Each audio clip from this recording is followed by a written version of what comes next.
He's the man behind this windmill. Joseph Jefferson, the biggest star Bourne has ever seen.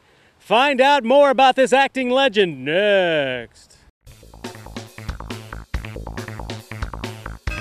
CapeCast.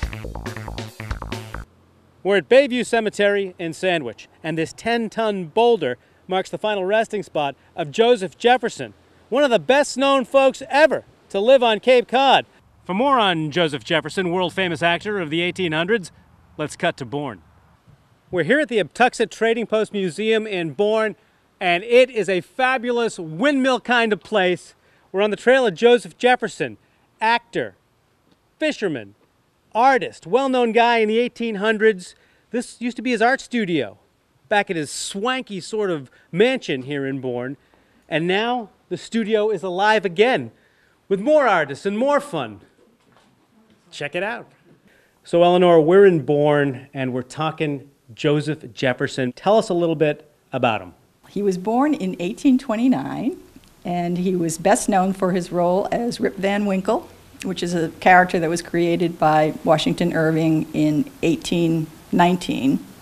He managed to amass a fortune. He had mansions in Louisiana, here in Bourne, a mansion called Crow's Nest, which was on Buttermilk Bay. This building that we're in right now, the windmill, was also his artist studio, and it was moved here in 1971. It's really all that remains of this famous mansion that he had. Developer later named several of the streets in that area, tying in with Joseph Jefferson. There's Rip Van Winkle Way, there's Wolf Lane. Wolf was the name of Rip Van Winkle's dog. There's Van Bummel. Nick Vedder was the innkeeper in the story. And so a lot of the streets reflect the Joseph Jefferson legacy. In 1896, Jefferson appeared in a series of short, silent films depicting scenes from Rip Van Winkle and filmed at his Buzzards Bay estate. The films were inducted into the National Film Registry in 1995 for preservation in the Library of Congress.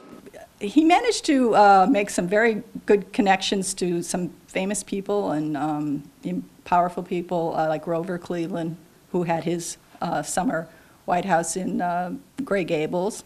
They were great fishing buddies. They would go out on these fishing trips. And Cleveland said he never saw a man get greater joy out of fishing than Joseph Jefferson. The mere untangling of a line seemed a philosophical joy to him. And I think one of the keys to understanding why he was so famous and so successful on stage and off stage was that he just found tremendous joy in just about anything he would do. Things are coming around again. We get Joseph Jefferson, the big superstar of Bourne back in the day. He has a windmill created on his property, this magical, whimsical place. It's his art studio. Now you guys are back in the art game here. How does it feel to be working in here? It's so wonderful. And his spirit is here. Had such a great time. There are 8 of us, and we take turns sitting the show. We bought this wonderful hanging system, and one of our ladies' son hung it for us. And we rotate our shows, and we give a percentage to the Historical Society for being kind enough to let us hang around here.